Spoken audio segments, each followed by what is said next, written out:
Les programmes des candidats se précisent. Regardons à ce stade la philosophie fiscale des différents candidats en termes d'efficacité et d'équité et ce qu'elle révèle de leur représentation des moteurs de la croissance. Du côté de Fillon, le cap est clairement mis sur la dévaluation fiscale avec pour toile de fond l'enjeu de la compétitivité qui se traduit par une baisse de 44 milliards des prélèvements sur les entreprises. À la clé, un approfondissement de la baisse des charges, une baisse de l'IS et des impôts sur la production, partiellement compensés par une hausse de la TVA. Un enjeu de compétitivité doublé de celui de l'attractivité, qui passe par un allègement et une simplification de la fiscalité sur le capital, avec notamment une flat tax sur les revenus du capital et une suppression de l'ISF. Tout cela est clairement anti-redistributif, mais cela est assumé. Il s'agit de modérer le surconsommateur français de sorte à rétablir en priorité l'équilibre de la balance des paiements. Pour sauver une France en quasi-faillite, l'équité passe à la trappe. Côté Macron, même si l'allègement de la barque fiscale des entreprises reste de mise, il ne s'agit pas à proprement parler de l'épine dorsale de son programme. Disons que la dévaluation fiscale du CICE est d'abord pérennisée. Mais l'enjeu est plus clairement celui de l'efficacité, qui se fixe comme priorité un allègement de la fiscalité des facteurs de production, travail et capital, plus que de l'entreprise en tant que telle. Avec, premièrement, une diminution de l'imposition sur le capital productif et son basculement sur le capital immobilier improductif, qui passe par un recentrage de l'ISF sur la rente immobilière et des incitations fiscales en faveur de certains produits d'épargne longue. Selon cette optique, l'investissement, notamment numérique, n'est pas l'ennemi du travail. Bien au contraire, la diffusion du progrès technique favorise l'émergence de nouveaux métiers. Macron préconise deuxièmement un allègement des prélèvements sociaux sur le travail et leur basculement sur la CSG, impôt à assiette large. On est là clairement dans la ligne de la flexicurité, selon laquelle la sécurisation des parcours est un bien commun qui demande la mise à contribution de l'ensemble des citoyens, y compris inactifs et de toutes les formes de revenus.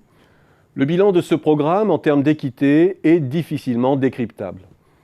Côté Hamon, son prisme de la fin du travail le conduit à repenser les bases fiscales en les déplaçant vers celles qui génèrent de la valeur. D'où son idée, relayée involontairement par Bill Gates, que l'impôt doit se déplacer vers les robots intelligents. On est là aux antipodes d'Emmanuel Macron. Le numérique lamine l'emploi, il faut capter la rente technologique via l'impôt et la redistribuer, si l'on veut que le circuit de la consommation demeure alimenté. Au menu aussi, booster la fiscalité écologique, le carbone s'ajoutant aux robots comme source de nouvelles recettes fiscales. Et enfin, un renforcement de l'arsenal anti-évasion, visant notamment les GAFA. Lutte contre la concentration de la rente technologique, contre la pollution, contre l'évasion, l'impôt sert d'abord à lutter contre les externalités négatives, à inciter les moteurs durables de la croissance et à renforcer l'équité. La fiscalité, vue par Mélenchon, c'est la chasse au gaspillage fiscal, car pour Mélenchon, le déficit est d'abord dû à la série des cadeaux fiscaux octroyés aux entreprises sous Sarkozy et Hollande. Le CICE et la prolifération des niches à l'efficacité douteuse sont au premier rang des accusés.